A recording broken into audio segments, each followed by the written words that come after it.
What's up, everybody? Bro and sis.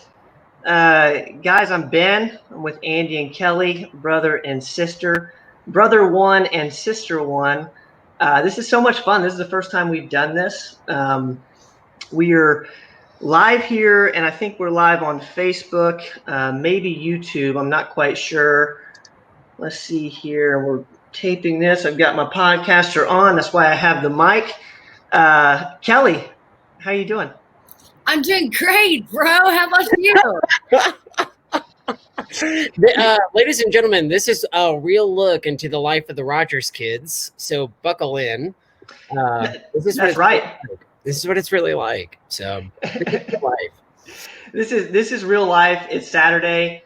Kelly, you changed outfits. We have this little thing where it's we have a green room. We have a virtual green room, and Kelly was in her Peyton Manning jersey, and it is a Vol Saturday, and the three of us are huge Vol fans, and so is Todd.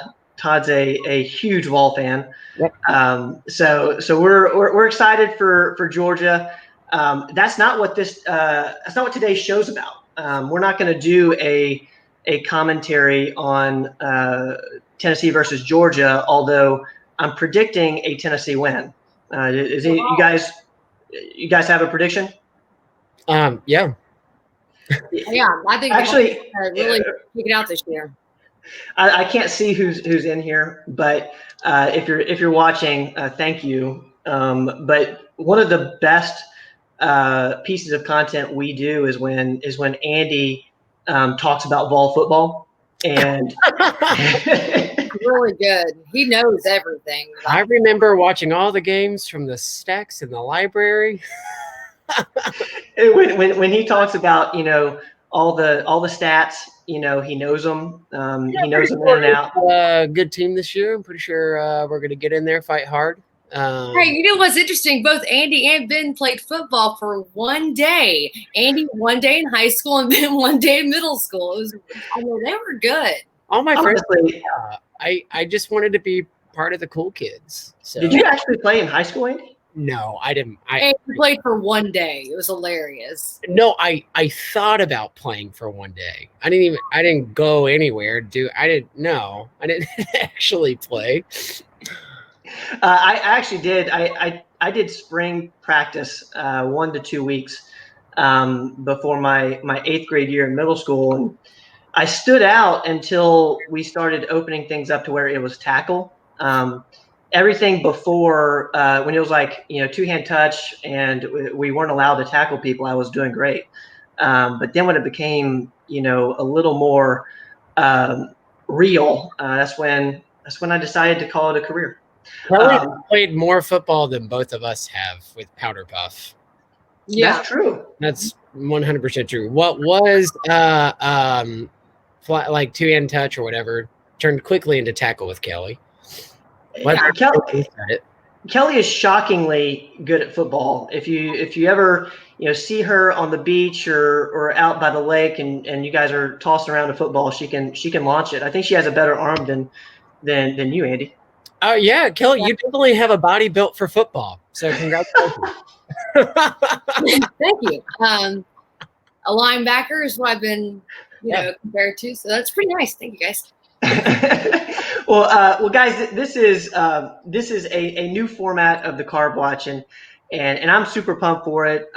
This, as you can see, we've got our logos up here. This is one of our main shows on performance medicine audio, and we're going to try to bring a lot of value to the people out there watching, whether that's later on in the recorded version or live.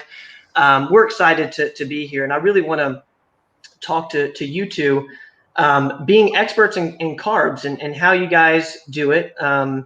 It's gosh, let's just do a quick recap. When were you diagnosed with type 1, Andy? I was diagnosed in my sophomore year of high school. So sophomore year. What year was that? Not to show your age. I'm not trying to call you out on how old you are. Well, think back. Really think about it. I had a Botox treatment about a month ago so that you would not tell how old I am. That was in 2004. 2004. Summer of 2000. Aw. So, and Kelly, when were you diagnosed? In 1998. And you were, gosh, Just how born. old? Let's say, It was the year that Titanic was out in theaters. It's, the year Titanic set sail into the theater. I'll actually never forget that. I'll never forget the Mountain Dews and just how long that movie was. Yeah, the Mountain Dews, the Crunch bars, which were my personal favorite. Before diabetes, my personal favorite foods were, and I went by what my mom ate, which was a diet consisting of Taco Bell, Mountain Dew, Miss Winter cinnamon buns in the morning. Let's see. I don't know how I got diabetes. It's so weird. It's like let's not confuse people. That doesn't cause type 1 diabetes, but when you got diagnosed, it looked really bad. And that was pre-performance medicine days. And one of the big things that we changed as a family was how we ate. And and Dr. Rogers, our dad, is talks a lot about in a weird way not being able to really help with nutrition and stuff. This was way back when, and that's really how he started to start this journey of preventative medicine and looking into other things like nutrition, and he's always been into exercise and stuff. But let's talk about carbs. This is the carb watch, and Andy, what's been one of your biggest strategies in terms of just keeping track of your carbs? How do you look at things? What's your mindset? The first mindset is really just to start counting, and then you start to get, I've had diabetes for 17 years. Kelly's probably had it for 25, 26. So when you do it, it's, you eat every day. You don't go days without eating normally unless you're fasting. So you start to notice repetition. You start to get the quick calculations in your head on how much does a medium-sized apple have, and you get really good at guesstimating, which can also be to your detriment as well, because technically we should be strict carb counting with everything that we eat. But getting used to nutrition labels, not being fooled by serving sizes, and to serving sizes when there's not a nutrition label. Like if somebody puts a spoonful of green beans on your plate, how you can quickly guesstimate that in your head of about how many carbs are in it. Well, what about you, Kelly? Because I watched you eat a lot, and I know that a lot of in football, you really have to get your carbs in. Yeah, I'm sorry that came out totally wrong. But my point was, over the years I've seen you be able to do all this in your head, and give us some of your strategies, philosophies around counting carbs throughout the day. Basically, I have in my head two numbers, 6 and 4. Okay. So if I see something, like if I'm going to have like a sandwich, like a almond butter and jelly sandwich, I'm going to think in my head automatically like 5 units. I think in my head like units rather than carbs. Everything to me is around like 30 grams. I mean, I don't know, just it's in my head is that. And apples are probably the most deceiving thing. You don't realize how many carbs in one apple. And apples are good for you, but I mean, fruit, like if you're not eating berries, which I don't even have to count those. Like I could eat berries and it, don't have to give any insulin for it, maybe a unit or two. But like if I eat an apple or, an orange, I'm going to have to give some units for because those are more heavy in carbs. I want to dig a little deeper there, Kelly. What do you mean when you say you think in terms of units versus carbs, just for the listeners out there? So for every, my ratio is 1 to 6. So for every 6 carbohydrates, I give 1 unit of insulin for. So I'm just thinking in terms, and that's been that way for like 15 years. That's just been my ratio. So, And when you say that's your ratio, is that kind of what you've noticed about yourself and when you feel the best? No, just, I don't know how to explain it. So all type 1s are given something called an insulin carb ratio. It's called ICR. And it's basically it's based on a weight-based calculation, and then through disease progress on how much beta cell destruction there is and how much endogenous insulin you're making, that changes with time. So my ICR is 1 to 10, and Kelly's is 1 to 6. Kelly's had diabetes much longer than I have, and 2, her insulin response to carbohydrates, because insulin responds to carbs and a little bit to fats, it is technically more strict than mine is, because what you do is you look at your blood sugars over the day and you do a strict carb count, you give a strict unit of insulin with it, and see what your blood sugar does afterwards, about 2 hours afterwards. That's when it should be doing its best. If you're still high, then your insulin carb ratio goes up. So like if I gave 1 to 10, so mine's 10, and I notice that my blood sugars are still high post bolus or after eating, then mine would increase, and I'd go 1 to 8 or then 1 to 7. And you guys are going by hard numbers here, by checking your blood sugar, not necessarily always going by feeling. Is that right? Yeah, I feel. I'm forgetting phones.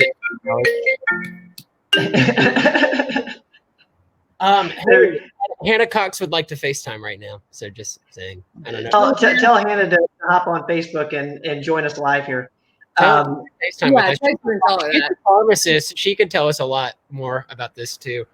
Yeah, that's exactly right. I just find it fascinating, because one of the things that Dr. Rogers has been super adamant about is how the way someone with type 1 diabetes goes about their day is something that everyone can really benefit from. And Kelly, I'll start with you. For the listeners out there, for the people watching, who don't have type 1 diabetes but do want to control their carbs because they understand insulin resistance, et cetera, how can they kind of take some of the mindset that you guys have into their life, from a carb counting standpoint, from what you said about the apple is really interesting to me, because I think of an apple as being something that's really good for you, and that could spike your blood sugar, whether you have type 1 diabetes or not.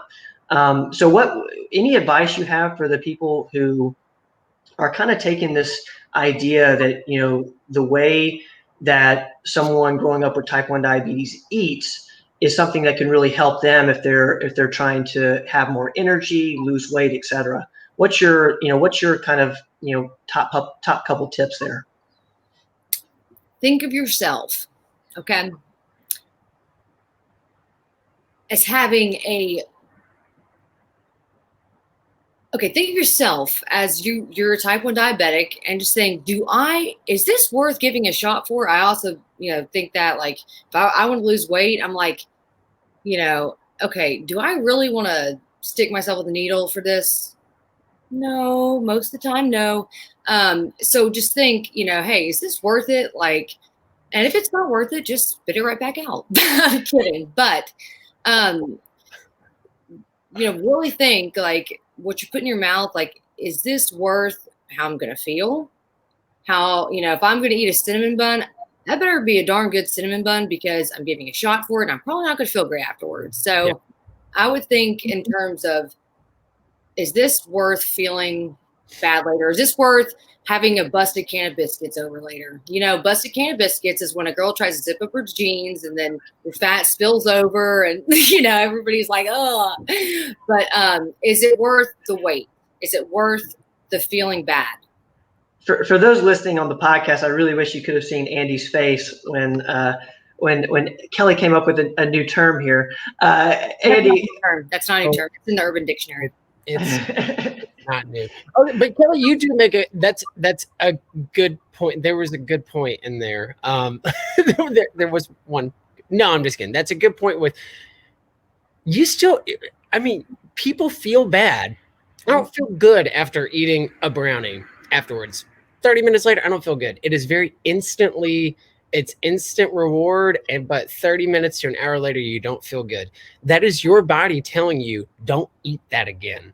When your body is telling you, like, man, I feel awful after I eat dairy products, probably got something wrong with you, that's not digesting that lactose like it should be. Your body's trying to tell you something. Your body is very smart. Listen to your body.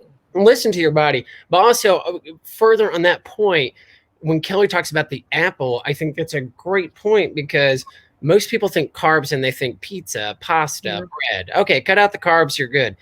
So many things have carbs in it. Fruits have carbs. Carbs are just carbon, hydrogen, and oxygen. It's a long string of those three. It's organic. It's an organic molecule. You learn this in organic chemistry. It's an organic molecule that then breaks down into glucose, fructose. So fructose is sugar found in fruits. So fruits have carbs in it as well. Naturally occurring sugars are better for you than other refined sugars, because you're getting other things in. With apples, you're getting fiber. It's naturally producing, and it should be endemic to your area that you're eating the fruits. We don't live on an island, so we don't really make bananas here in East Tennessee. So with a lot of like what fruits and vegetables we should be eating should be coming sourced locally, if that makes sense too. So that's kind of where natural carbs get out of whack, I think, when people talk about high glycemic index like bananas and apples versus low glycemic index like berries. A lot of it depends on what's outside your front door. So, and I think, you've talked a lot about this, Andy. Are you saying that natural carbs are by nature better for you? I mean, it sounds kind of obvious, but natural carbs are better for you than, say, something that's more processed that has maybe the same amount of carbs? Yes. Not all carbs are equal.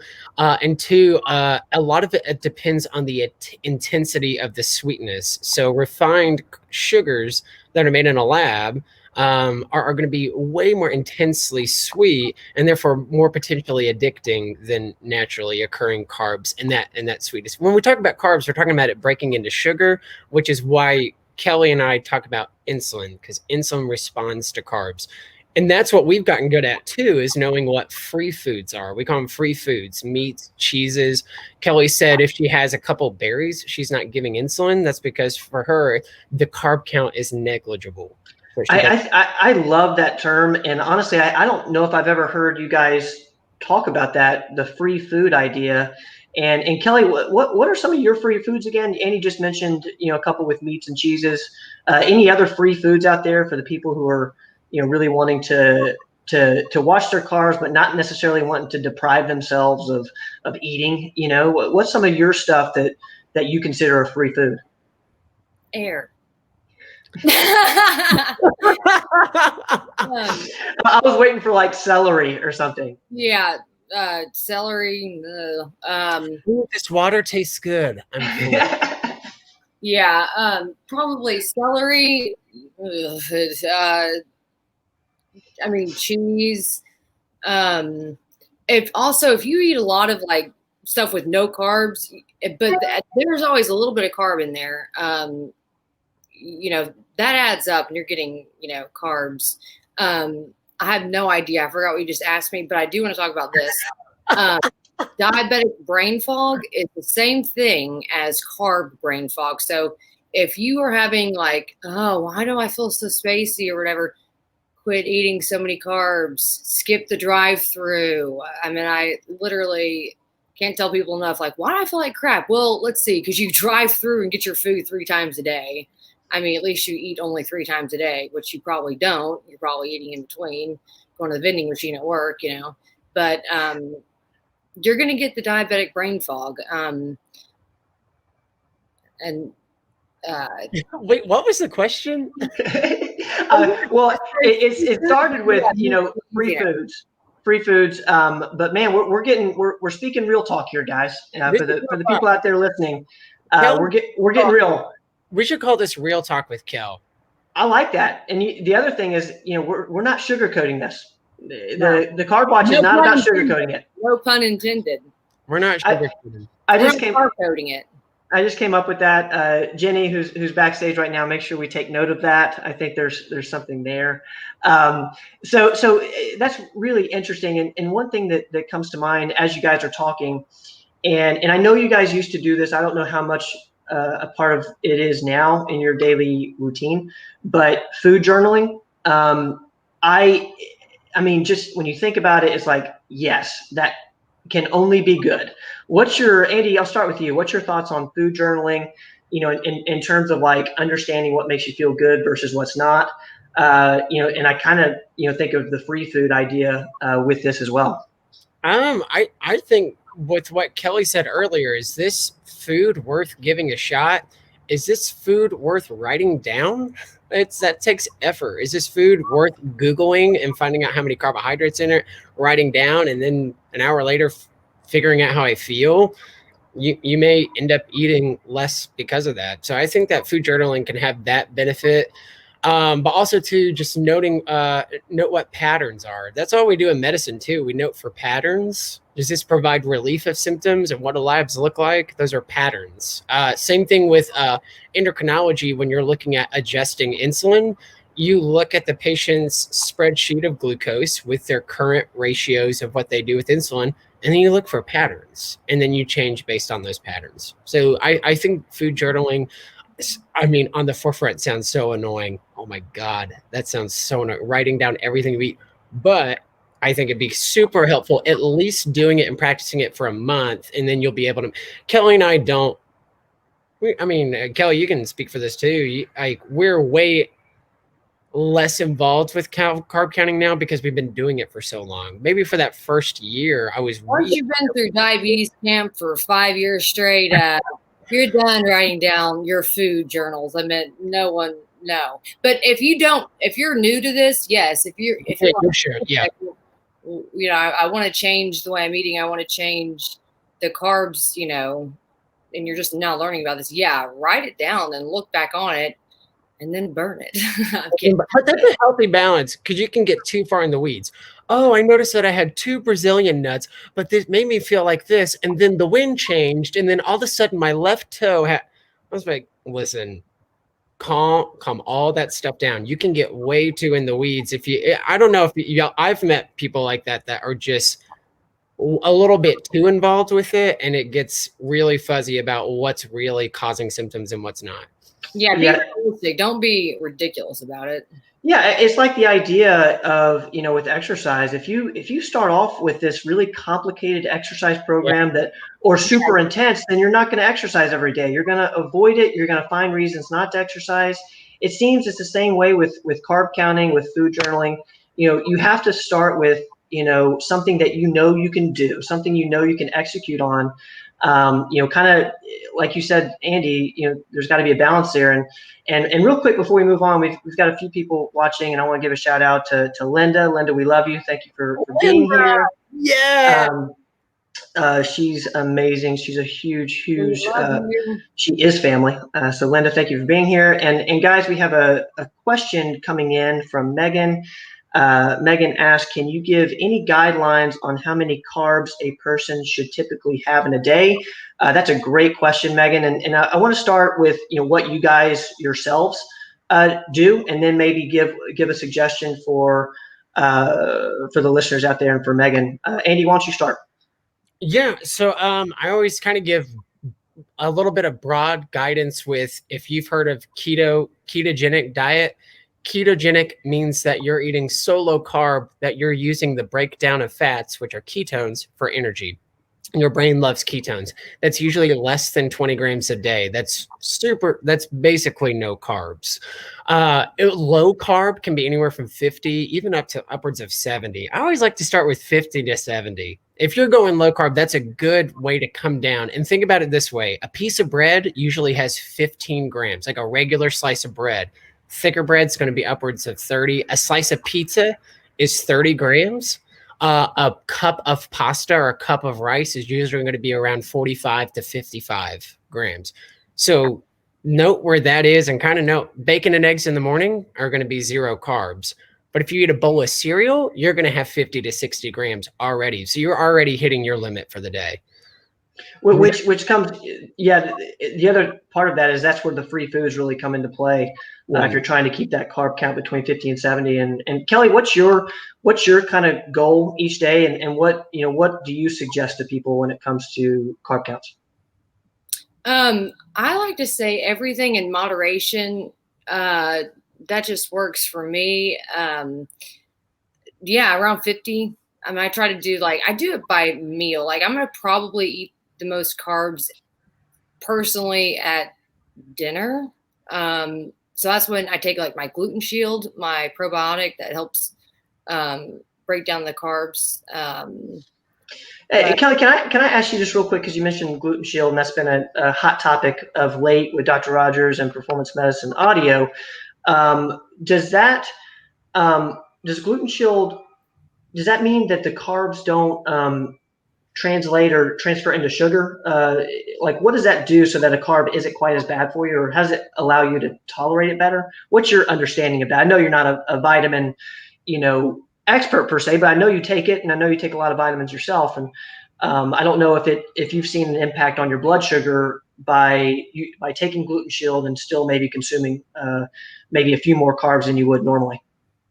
I just don't get like the brain fog when I take it. Yeah, it helps break down the parts of the carbohydrate that make you feel like crap. And it also has probiotics and prebiotics in it, which I really like. I also take an AntiAdipocyte.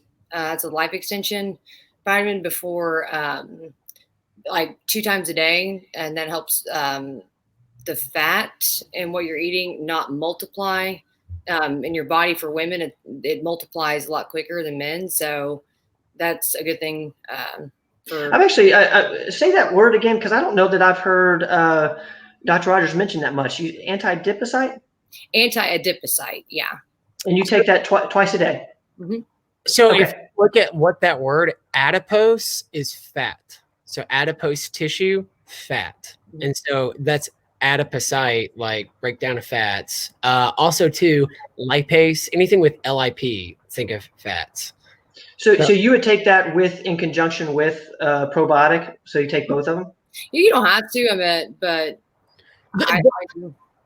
The idea behind the probiotic and gluten shield, they've titled it gluten shield because it sounds like you're protecting against glutens. Glutens are just found a lot in carbs. It's part of the family called the lectin family.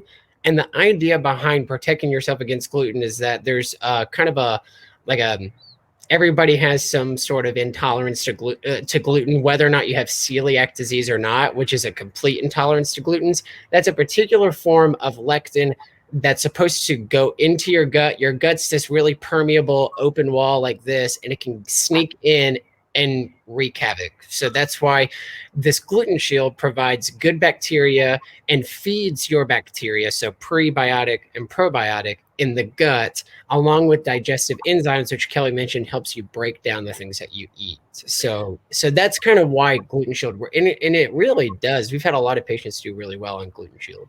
This is probably a very ignorant question, but if somebody's taking gluten shield and they're wanting to go low carb, and you guys had mentioned, and just so I'll reiterate, my understanding is you guys are saying between 50 and 70 if you're wanting to really watch your carbs. 50 and 70 a day are kind of a good benchmark.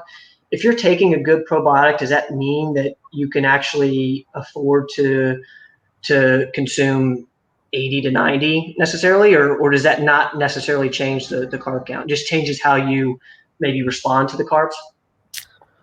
I mean, that's a good question. I always say, see how you feel, and try to figure out what your benchmark is.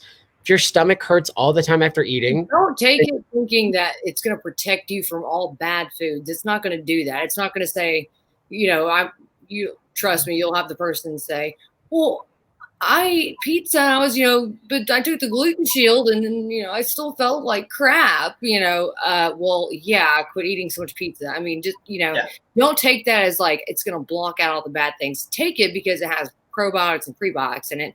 And the benefit also before your meals, it's going to help with the carbs that you might, consume. It's going to help break those down. So.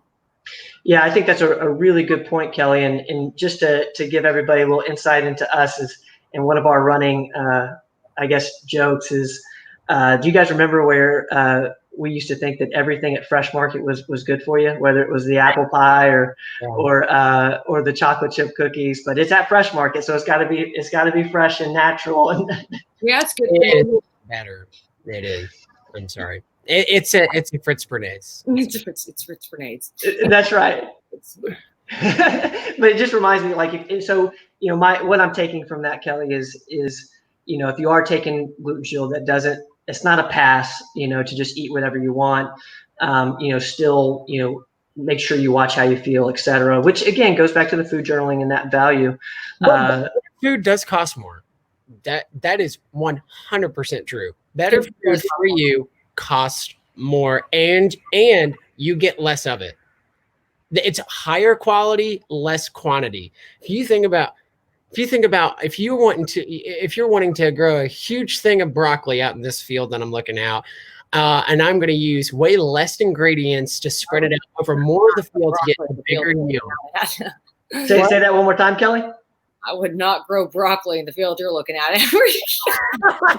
Yeah, the water's contaminated. I'm just saying, factory farming and having more yield for a particular crop yields less quality product. So that's how you get the really great deals at the big supermarkets, because you're getting a crappier piece of broccoli with way less vitamins and minerals and phosphorus and all that. Pesticides and all that.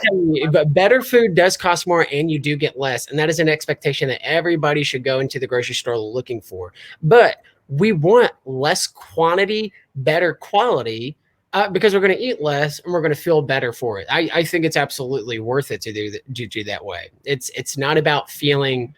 I don't think it's about feeling full. I think it's about putting the right type of gas into your tank. Oh, totally. And Dr. Raj has been talking a lot about intermittent fasting and that value. Like, there is something to eating less. I think, what has often happened is we think we have to eat more than we do. And I think what you're saying, Andy, is, the more quality food you're eating, the more full you're going to feel with less. And so, you're winning on a couple different fronts there. Yes. But guys, we're over the 30-minute mark, and this has been just such a fun conversation. Do you guys have any just closing, remarks in regards to, tips for eating better just in general, or things that, everybody can benefit from, in terms of, what someone with type 1 diabetes has to watch out for when they're eating? Andy, I'll start with you. I think just being aware of, like, start thinking about, before you start eating, look at everything on your plate and thinking, where was this sourced from? How many carbs are in it? What am I hoping to get out of it? And then you just become aware of, like, you don't even have to start cutting carbs. You can just start counting them and just be like, okay, well, I'm at 150 to 200 for the day. I think I'd benefit from cutting that by a third and then trying that out and then taking it a stepwise approach. Kelly? Yeah, everything in a stepwise approach, nothing too drastic, in my opinion, because you want a lifestyle. You don't want to go on a crash diet and then go back to your regular habits once you feel like you feel good, or once you are like, I've lost the weight. No, make it a lifestyle choice. Everything in moderation. Know what makes you feel good. Whatever makes you feel good, it's different for everybody. So know your body, know yourself. Be yourself. Read a book. This is a good one. Just, if you feel like Kelly, open the pages of that book for us real quick, Kel. I think that's Kelly. You got to say what the title of the book is. There's people listening on the podcast right now. That book looks real thin, Kel. Sarah Lee Mason Pratt is really good. That book looks real thin. Is that just the cover? Yeah. Where's the book? The book is actually in my backpack. But the cover, that's what I wanted to show you, just so you guys can pick it up. But just if you feel hungry, just occupy yourself with something else. Don't think about food 24/7. You're going to drive yourself nuts and you'll gain weight thinking about it. Trust me on that one. Okay. So just, find a good book and just take it one step at a time. And I will say, speaking of books, I know Andy's coming out with a children's book on type 1 diabetes. I would really encourage anyone who's wanting to learn more about type 1 diabetes or has a child with type 1 diabetes. I'd encourage you to kind of reach out to us about how to get it. It's coming out soon. Andy, is there a date with that yet, or is that still kind of in the works? Still in the works. It's going to be spring, I think, early spring. And I think one of the things that I've learned being y'all's brother and for the people who don't know, I am the older brother, but I tell you what, the admiration is the opposite here. I really look up to Andy and Kelly. We're between the three of us, there's just 3 years, 14 months older than Kelly and 3 years older than Andy, but you guys have always inspired me. And I really do look up to you, and it's and that's coming from the oldest, and you guys mean a lot to me, and I learn from you every single day. And this is obviously a family affair this morning, and I'm so pumped we got to do this, and I just want to make this even more of a family affair. So we've got oh no, for those who didn't know, Tom and Jenny, our parents they were backstage kind of watching along, and if you don't know, we all work together. We're all kind of doing this every single day, and it's kind of fun to see everybody in one place, even though we're all in different places at the moment. And I know that Dad, one of the big reasons that performance medicine is what it is because of the things that he learned raising Kelly and Andy, and that's something that I've never forgotten. As I came on board and we're trying to grow this thing and really help a lot of people through our offices and through our social channels, and our phrase is stay healthy, stay educated, stay healthy. So guys, thanks for joining us. Dr. Rogers, thank you for being here. Dad, I don't like to say dad on camera much, but Dad. Hey, I've enjoyed it. This has been a rainy Saturday morning, going into the afternoon. We're going to watch the Vols here in an hour or two. So I've enjoyed the carb watch today. It's really the first one I've watched live, and it's really good watching the interaction between Kelly and Andy being type 1 diabetics. And, my focus in my practice has been more on type 2 diabetics and obese people, fighting the obesity epidemic, and everything that applies to that applies to you guys, but you're certainly a great example. And thanks for teaching all these people about carbohydrates. It is all about the carbs, in my opinion, when you're trying to lose weight, and maybe the timing of your eating also. So thank you. It's been fun watching you guys today. Mom, real quick, how did we do? Did we do okay? I liked everything except for the fact, when Kelly mentioned my cinnamon buns from Miss Winters and my Mountain Dew and the Cairo syrup. Let's throw in Cairo syrup. A certain part of our nutritious balanced meal included high fructose corn syrup on every table. Hey, listen, for our beautiful genetic pool, but we did have a lot of Cairo syrup growing up.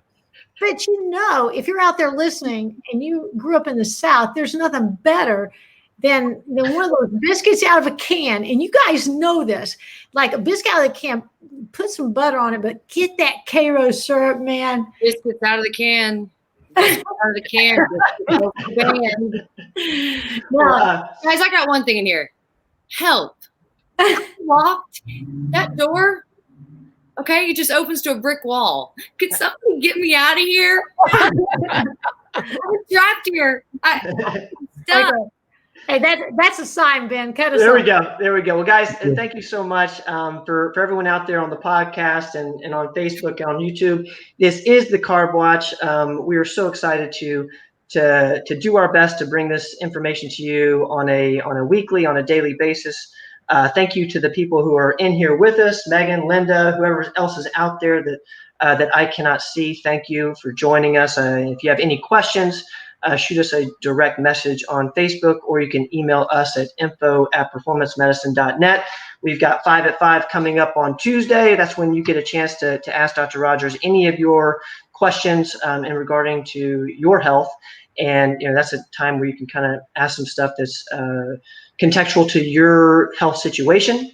So those are always one of my favorite episodes, as well as the mid-level show that's coming up. I think we film that on Tuesday or Wednesday. Andy, I will see you then. Kelly, our licensed esthetician, thank you for all that you do. I like to say that you are changing the face of Johnson City in a very positive way. So changing the face. Changing the face of Johnson City. And Andy, I don't know what your slogan's going to be, but we're going to work on it. I